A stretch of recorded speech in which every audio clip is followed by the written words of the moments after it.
Hai guys. Nih, berguys-guys juga. Hai guys.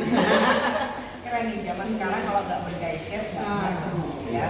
Jadi Ibu Kelly adalah Ketua KPU Sumsel, kemudian didampingi Pak Amram ini sebagai komisioner, bidangnya divisi Sosialisasi. Panas. ya, Partisipasi masyarakat. Bu Kelly, Pak Amram, tahun depan akan digelar Pilkada 2020. Ada 7 kabupaten kota. Kemudian ada hal yang menarik nih, di mana katanya ASN, TNI, Polri, Ya. kemudian siapa lagi?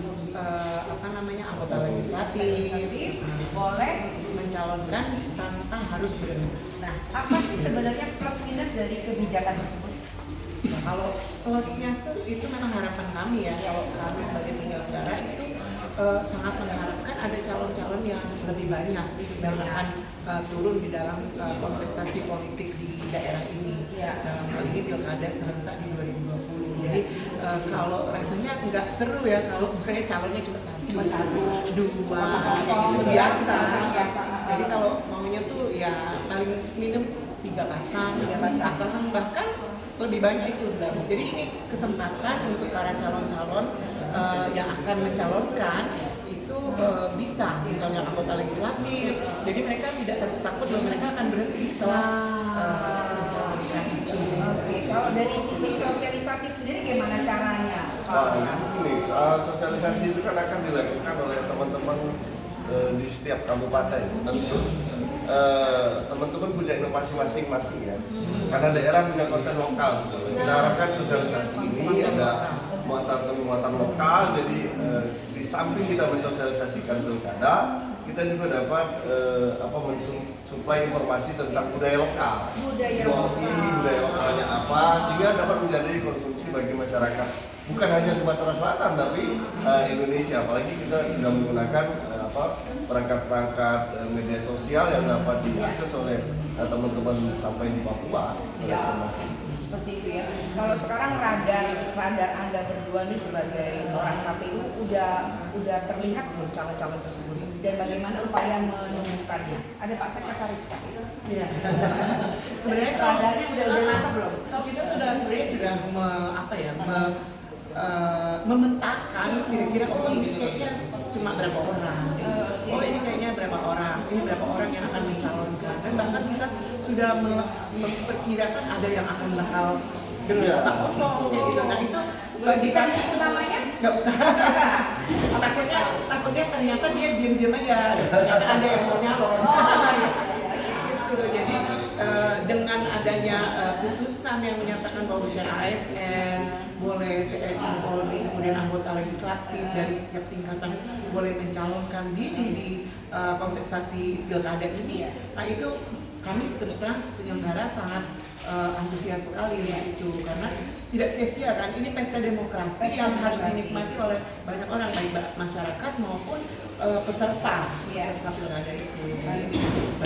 Jadi ada informasi tambahan di sana, karena memang kekhawatiran kita teman-teman partai politik sepertinya kalau untuk kontestasi daerah ini, lokal ini, itu lebih fokus pada tokoh-tokoh yang sudah menjadi pembicaraan publik saja, misalnya petahana atau anak pejabat, ya kan. Nah, kita himbau kepada partai politik untuk paling tidak bahwa masyarakat perlu banyak pilihan.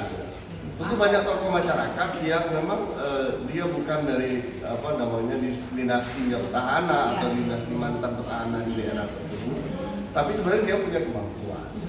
Nah, untuk yang tokoh-tokoh yang kira-kira tidak bisa tersalur aspirasinya melalui partai politik, KPU sebenarnya sudah ada wadah. Ini waktunya masih panjang nih. Desember kita buka nanti calon perseorangan. Jadi Desember ini mereka memenuhi syarat.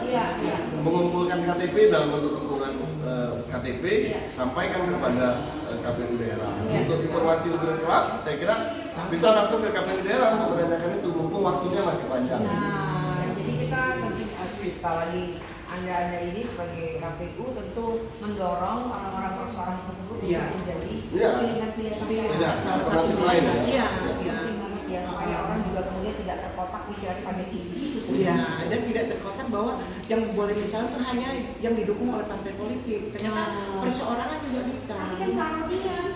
Tidak juga. Tidak juga. Karena persyaratannya itu sebenarnya kayak misalnya daerah yang di bawah 250.000 penduduk yang tercatat di dalam data itu 10%. Jadi misalnya penduduknya 150.000 yang terdata 15.000. Jadi yang perlu KTP 15.000. Oke, iya. Dan lorong tengah itu tentu harus dicari lagi. Iya, Iya, Harus yang benar. contoh Jadi biar persoalan. banyak. Biar banyak yang. Biar di setiap kabupaten yang pilkada ada perseorangan. Nah, tentu perempuan masuk Kelly juga Iya, iya. sebagai perempuan. Benar, benar. Ya, bagaimana Harapannya caranya? seperti itu. Iya, ada calon-calon perseorangan perempuan. Iya, ya iya. kan, yang tentu Iya. berkualitas ya. Kalau kita memang mengharapkan begitu ya, Iya. di setiap pilkada itu ada muncul calon-calon perempuan Iya. ya. Walaupun nggak jadi, paling tidak ada partisipasi perempuan Betul. di dalam proses pilkada tersebut. Oke, jadi semoga